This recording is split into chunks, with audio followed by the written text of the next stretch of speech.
Mohon di-subscribe agar Mimin lebih semangat dalam membuat konten terbaru. 07. Tidak ada yang kekal. Nita menutup pintu ruang rawat dengan pelan. Tidak mau mengganggu Bram yang baru saja terlelap. Setelah keluar dari kamar rawat Rafka, Nita memutuskan kembali ke parkiran. Nita tidak mau rugi. Hidupnya sudah hancur oleh Pramono. Jadi setidaknya, Nita ingin mendapatkan pria yang dicintainya walau harus merebut paksa dari kekasihnya. Kamu kembali. Pramono kaget melihat Nita yang masuk ke dalam mobil. Buru-buru, dia meluruskan tubuhnya yang terbaring di kursi. Pramono menatap Nita dengan wajah tidak sabar. Bagaimana dengan Rea?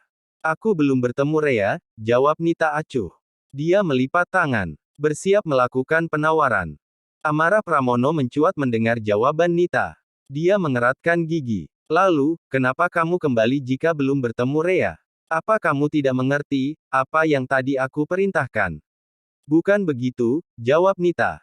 Melirik Pramono yang menatap kesal kepadanya. Aku tidak kembali dengan tangan kosong. Aku membawa informasi penting. Mata Pramono memicing, menebak informasi penting yang Nita perolehan. Namun, Pramono hanya melihat kesungguhan Nita dalam mempertahankan informasi yang didapatnya. Katakan, aku bukan orang sabar. Aku tidak segan menghancurkan hidupmu jika kamu bermain-main denganku, ancam Pramono. Menggertak. Nita mendengus. Sekarang, aku sudah tidak peduli lagi dengan video itu. Tatapan Nita menerawang, mengingat masa depannya yang sudah hancur. Kamu mau menyebarkan video itu atau tidak, hidupku sudah hancur. Tangan Nita terkepal mengingat Pramono yang menikmati tubuhnya seraya menyebut nama Rea. Dada Nita sesak, merasa terhina dan direndahkan dalam waktu bersamaan. Benarkah? Kalau begitu, aku tidak akan segan lagi sekarang. Pramono merasa tertantang. Nita tersentak. Namun, dia pura-pura bersikap tenang. Nita tidak mau kalah dari Pramono. Mari bertukar informasi. Nita menatap Pramono dengan yakin. Tidak terlihat takut sedikitpun. Aku akan memberitahu informasi penting tentang Raditya, tapi ceritakan informasi tentang Bella. Aku tahu, kamu mengenal wanita itu. Pramono terkesiap. Bibirnya menyeringai. Dia tahu alasan Nita mencari informasi tentang Bella, pasti karena ingin menjauhkan Bram dari mantan istrinya. Apa kamu menginginkan informasi tentang Bella karena cemburu pada Bram? Tebak Pramono. Nita berpaling, berusaha menyembunyikan wajah. Bukan urusanmu. Aku hanya butuh informasi tentang wanita itu. Pramono diam sejenak, menimbang permintaan Nita. Merasa permintaan Nita tidak akan merugikannya, Pramono pun setuju. Setidaknya, dia bisa memberikan pelajaran untuk Azalea yang sudah mengkhianati dirinya. Bella adalah Azalea, mantan istri Bram, kakak dari Rea. Apa? Pramono tersenyum miring. Dia menceritakan semua hal tentang Azalea yang diketahuinya. Sontak, Nita kaget. Tidak menyangka Azalea masih hidup. Jadi maksudmu, kemungkinan Bram belum tahu kalau Bella adalah Azalea? Tanya Nita menegaskan. Pramono menggeleng. Nampaknya belum. Orang tua Azalea pasti tahu, jika Bram mengetahuinya. Nita mengepalkan tangan. Teringat dengan kejahatan yang Azalea lakukan pada Rea dan Raditya. Aku tidak akan membiarkan Bram jatuh pada wanita licik seperti dia. Azalea tidak pantas untuk Bram, batin Nita. Dia tersentak saat teringat perkataan Rea beberapa hari lalu, ketika dirinya bercerita tentang Bram. Jangan-jangan, Rea sudah tahu tentang identitas Bella. Batin Nita. Dia menggeram, mengingat Rea yang memintanya untuk melupakan cintanya pada Bram. Nita yakin, Rea sudah tahu identitas Bella yang sesungguhnya. Karena itu, dia membela kakaknya. Darah memang lebih kental dari air. Sifat mereka sama-sama licik. Aku tidak menyangka Rea akan membodohiku demi membela kakaknya. Untung saja, aku segera mengetahui identitas Bella, geram Nita dalam hati. Informasi apa yang kamu peroleh tentang Rea? Pramono tidak sabar mendengar kabar tentang kekasihnya. Nita berpaling menatap Pramono. Seperti katamu, Rea sudah siuman. Tapi kamu tidak bisa menemuinya dengan mudah, karena Rea berada satu ruangan dengan Pak Radit. Satu ruangan dengan Raditya. Ulang Pramono seraya mengerutkan kening. Pak Radit baru selesai menjalani operasi dan belum sadar. Karena itu, mereka dirawat di ruangan yang sama. Pramono diam sejenak, kaget mendengar berita yang didengarnya. Namun sedetik kemudian, senyumnya mengembang. Ini berita bagus. Raditya sedang lemah. Aku harus bergerak cepat untuk membawa Rea pergi, gumam Pramono menyeringai. Nita terkesiap. Dia menatap nanar Pramono. Nita kira, Pramono akan menyerah setelah mendengar Rea dirawat sekamar dengan suaminya. Kamu gila. Di atas penjagaan sangat ketat. Mustahil kamu bisa mendekati Rea. Ujar Nita, memperingatkan. Pramono tersenyum miring. Mustahil, jika aku bertindak sendirian. Tapi tidak ada yang mustahil, jika aku mempunyai kenalan orang dalam. Nita menautkan alis. Tidak paham maksud Pramono. Dia tersentak saat sadar tatapan penuh arti yang Pramono layangkan. Aku. Jangan libatkan aku. Aku tidak berani. Dari awal kamu sudah terlibat. Karena itu, kamu harus membantuku sampai akhir, potong Pramono. Aku tidak segan memberitahu semua orang tentang keterlibatanmu, termasuk Bram. Nita membulatkan mata. Pramono mengancamnya dengan hal lain yang lebih Nita takutkan. Bram sudah menganggap Nita sebagai wanita baik, dia tidak mau terkesan buruk di mata Bram. Bagaimana? Kamu mau membantu atau? Baiklah, aku akan membantumu. Tapi jangan seret aku, jika kamu sampai tertangkap. Aku hanya korban yang terpaksa menuruti kata-katamu. Terserahlah apa katamu. Yang pasti, bantu aku masuk ke dalam. Setelah itu, urusan kita selesai. Jawab Pramono menimpali permintaan Nita. Setelah melakukan kesepakatan, Nita beranjak pergi menuju lantai 7. Sebelumnya, dia menelpon Nina untuk meminta dipermudah masuk ke kamar rawat Rea. Kebetulan, Mirna juga datang untuk menjenguk. Mereka pun pergi ke lantai 7 bersama-sama. Rea, bayi-bayimu lucu sekali. Mereka menggemaskan. Seru Mirna gemas. Dia tidak henti-hentinya mengajak bayi-bayi Rea bermain di luar kaca inkubator. Rea tersenyum menimpali kegemasan sahabatnya. Tadi setelah bangun tidur, Rea buru-buru menemui kedua sahabatnya begitu mendengar Nita dan Mirna berkunjung. Kamu sangat beruntung. Sekali lahir mendapatkan 2 anak. Laki-laki dan perempuan lagi. Tidak banyak wanita yang melahirkan bayi kembar, cetus Nita, pura-pura tersenyum. Nita iri dengan segala yang Rea miliki. Bukan hanya suami tampan dan kaya, mendapat fasilitas mewah dan penjagaan ketat. Bahkan, Rea juga dikaruniai 2 bayi mungil yang lucu-lucu. Ah, betapa beruntungnya hidup jadi Rea, pikir Nita. Tanpa tahu, bagaimana perjuangan keras Rea untuk mempertahankan kedua bayinya. Rea tersenyum, tidak sadar dengan keirian sahabatnya. Kamu benar, aku beruntung.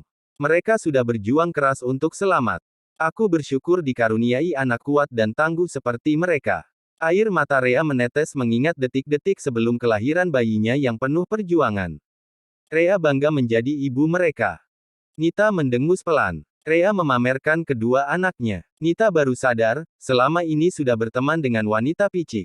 Dia tahu, Rea sedang menyombongkan diri. Nita memperhatikan Rea dalam-dalam. Hatinya panas melihat senyum yang terukir di bibir Rea untuk kedua anaknya.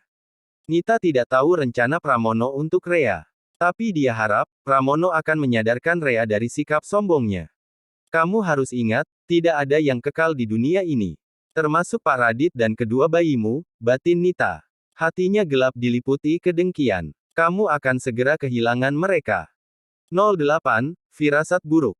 Malam menjelang. Azalea yang baru beberapa jam berada di rumah bersiap pergi ke rumah sakit. Kamu semakin sibuk saja. Ingat, kita harus mulai menyiapkan pernikahan, cetus Kevin dengan nada ketus. Tidak suka melihat Bella yang nampak tidak peduli dengan rencana pernikahan mereka. Kamu janji, kita akan menikah setelah urusan dengan Rea dan orang tuamu selesai. Sekarang, Rea sudah melahirkan dan orang tuamu bersamanya. Azalea menghentikan kegiatannya menyisir rambut. Tatapannya tertuju pada bayangan wajah Bella di cermin. Azalea memang menjadikan pernikahan setelah hubungan Rea dan orang tuanya membaik. Tapi sekarang, Azalea ragu. Apalagi jika teringat pada Bram. Hati Azalea berat meninggalkan pria itu. Kevin melingkarkan tangan memeluk Azalea, lalu mengecup pundaknya. Jangan coba-coba menghindar. Aku tidak segan berbuat nekat, ancam Kevin setengah berbisik. Azalea tegang merasakan Kevin yang semakin dalam mencumbunya.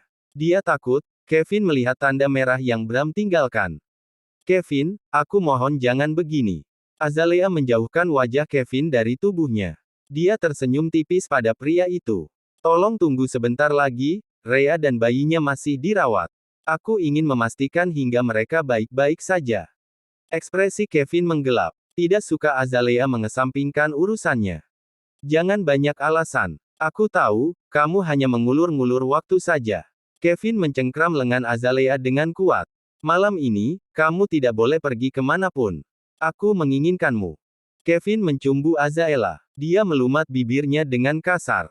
Tidak peduli Azalea memberontak, Kevin memaksakan kehendaknya. Sifat berontak Azalea muncul. Dia tidak suka dikekang, apalagi diperlakukan kasar. Azalea sudah cukup sabar, menghadapi sikap Kevin yang kasar dan semena-mena. Kevin lepas. Cukup. Aku mohon pengertianmu malam ini saja.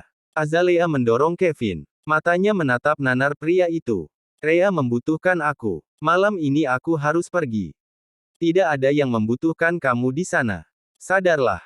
Bentak Kevin. Dia mencekal tangan Azalea dengan kuat. Mereka bukan keluargamu lagi. Kamu terlalu peduli pada mereka. Lagi pula, sudah banyak orang yang menjaga adikmu. Malam ini kamu tidak boleh pergi. Kamu harus menemaniku. Azalea mengeratkan rahang. Kevin mungkin benar, kehadirannya memang tidak dibutuhkan, tapi Azalea tidak suka Kevin mendikte dirinya.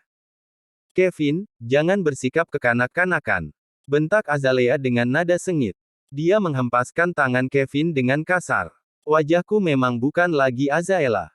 Tapi, darah yang mengalir dalam tubuhku tetap miliknya. Kamu salah jika mengira Rhea dan orang tuaku bukan keluargaku lagi, karena kami memiliki ikatan darah yang sama. Kevin tersentak dengan kemarahan Bella.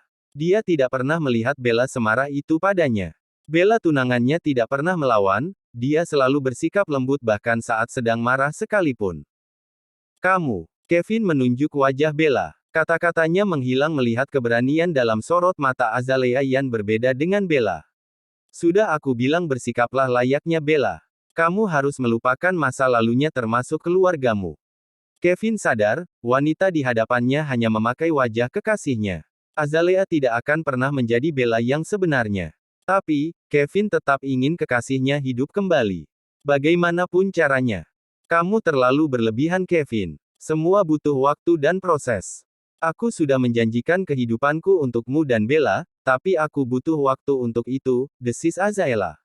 Memimpali kemarahan Kevin. Kita bicarakan lagi tentang ini nanti. Aku harus pergi. Azalea melenggang pergi tanpa peduli Kevin yang mengejar dirinya. Dia terlalu emosi. Azalea tidak mau lepas kontrol hingga membuat pria itu semakin marah. Satu hal yang Azalea tahu tentang Kevin, pria itu dan dirinya sama-sama keras kepala dan pemarah. Sid, Bella tunggu. Jangan pergi. Kevin mencekal tangan Azalea yang hendak masuk ke dalam taksi. Aku minta maaf. Jangan pergi. Tetaplah bersamaku. Azalea mendorong Kevin. Maaf. Aku harus pergi. Kita bicara lagi nanti. Kevin menggedor kaca taksi. Dia bahkan mengejar Azalea saat mobil itu melaju. Kevin merasa dia akan kehilangan Bella selamanya, jika membiarkan Azalea pergi begitu saja. Kenapa? Kenapa kamu selalu meninggalkan aku Bella? Lirih Kevin. Ketika taksi yang ditumpangi Azalea pergi menjauh meninggalkannya. Di rumah sakit, Rhea kembali ke ruang rawat setelah mengantar Nita dan Myrna pergi.